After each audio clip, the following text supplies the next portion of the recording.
potentially from the wind. We're in the Lake District and we're heading that way. It's the Blencathra. At the beginning of a variation of the old Crown route.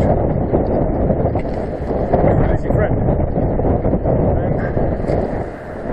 I'm having to handhold this. It's just as I got out of the car, it snapped the bracket.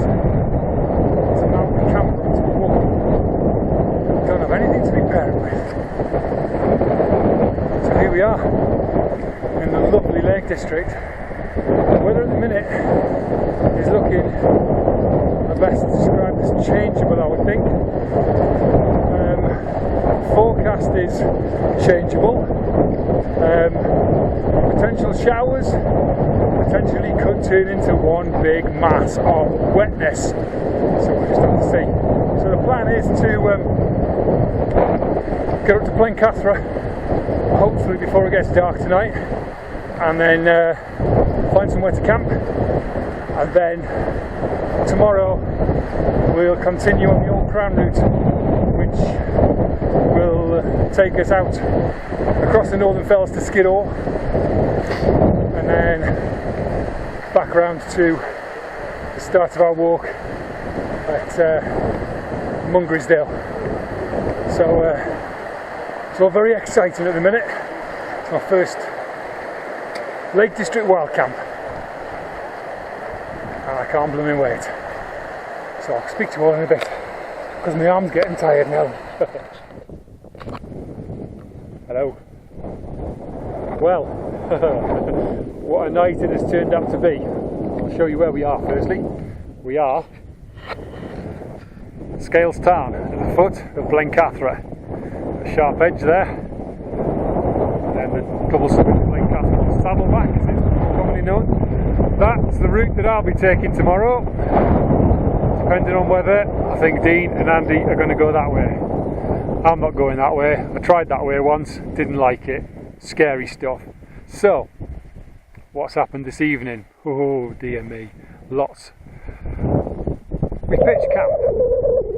All looks good, I hear you say. What is wrong with that scenario? Well,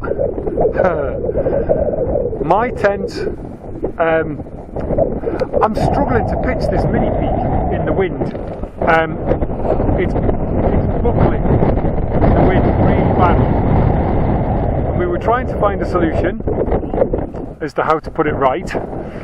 And as we were doing so, tensioning, pegging points, etc., the zip on one of the doors, the zip fastener, as in the slidey bit, detached itself from the zip itself. So I'm currently got the door pegged down at the bottom, a couple of bits of webbing tape that are attached to the bottom. The Velcro isn't holding, that keeps opening up, hence the big rock to try and hold it steady. And I'm going to try and sleep in that tonight.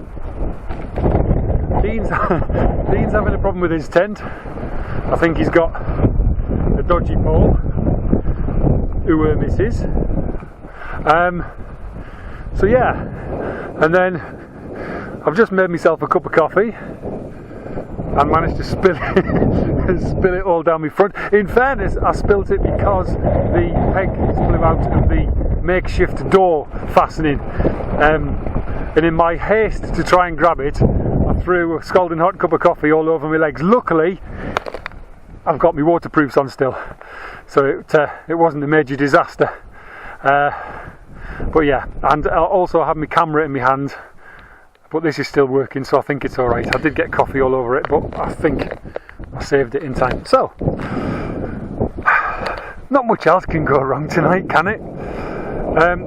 Wind has been horrific. We got up to the top over there somewhere, with a plan to go over the back of Blencathra,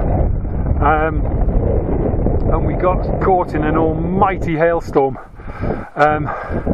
Probably one of the worst hailstorms I've been in on a mountain. It was probably 30-mile-an-hour winds and hail the size of peas, frozen peas coming at you. You couldn't actually look towards the west to see what the weather was doing because you were at risk of blindness. So it was quite mental. It lasted for about 20 minutes. It was good. It was fun. Don't get me wrong. It was great fun. But yeah, it wasn't exactly a nice welcome to the Lake District.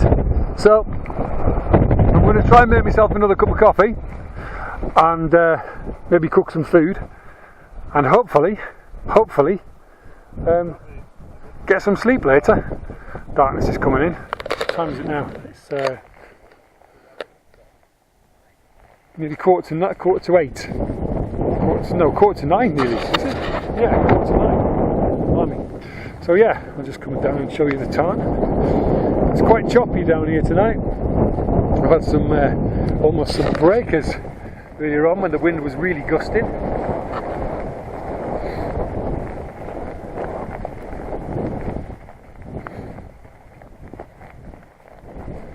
And we have just established that this stream here, if the poo hits the spinny thing, that is our way home. So I hope we don't have to utilise that, but with 2 dodgy tents and the tail end of a hurricane, it's a possibility that we could be going on a night hike later, but let's hope not. Right, coffee time again, food time. I'll speak to you all in a bit. Good morning. I will speak to you now while there is some quiet, because it hasn't been quiet all night. It's horrendously windy. We've got rain squalls coming in. I've got a broken tent. All my kit's got wet because the water's come through the door in the tent, the hole in the tent.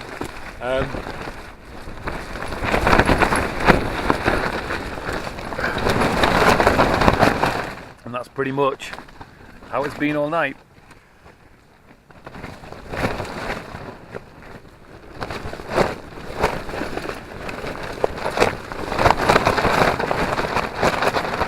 Yeah, that's been the sound of my night. Yeah, it's been a fun one.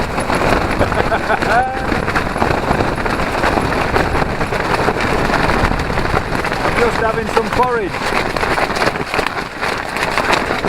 I'll try and show you outside if I can, briefly.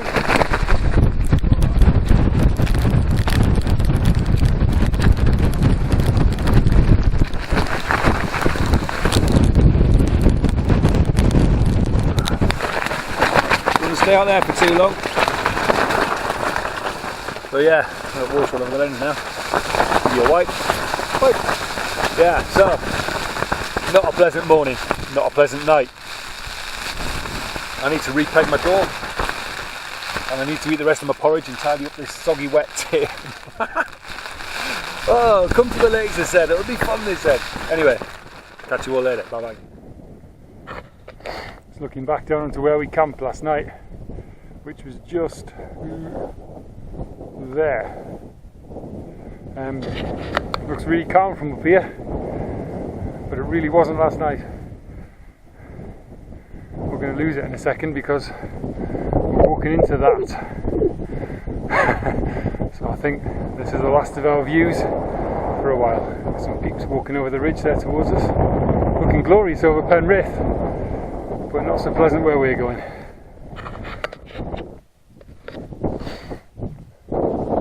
Okay. Top of Blencathra, trig point.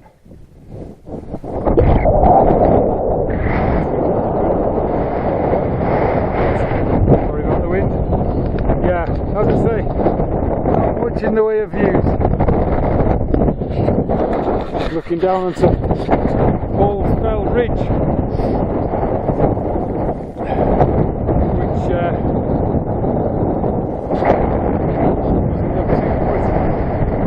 to me. So, in that direction.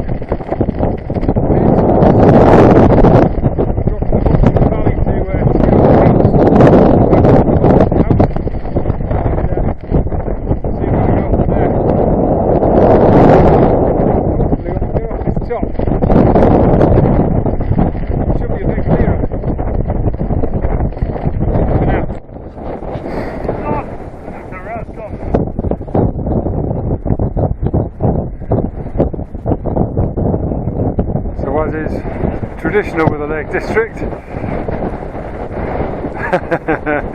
You come down out of that and you start to see a view, and the view appears, you get your camera out and it disappears again. We're kind of hanging right at the bottom of the cloud base now. I'm not sure what altitude we're at.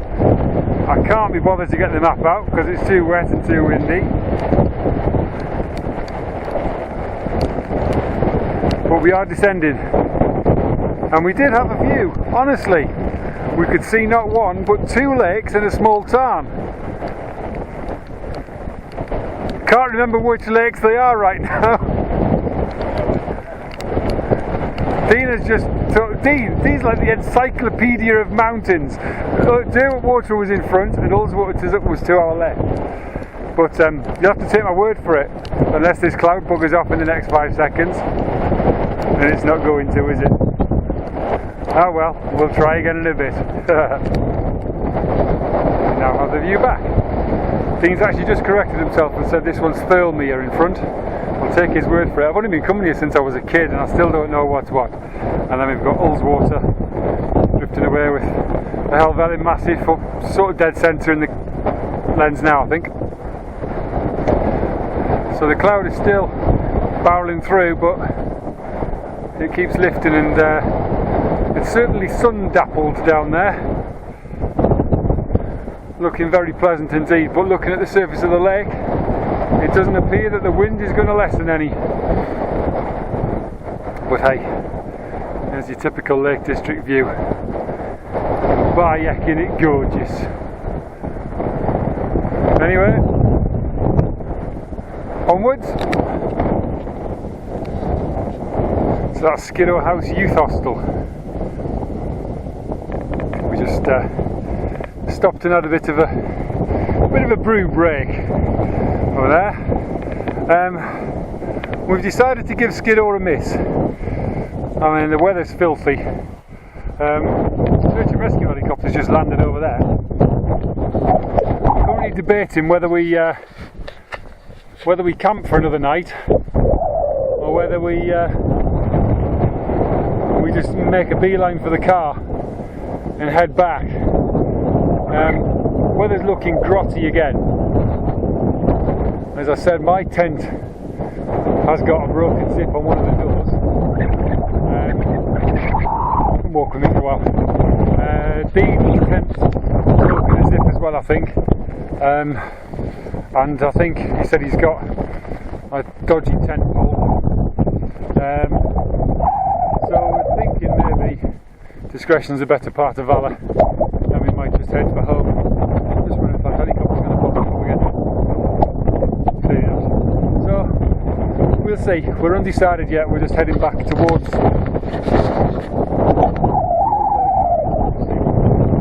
from there.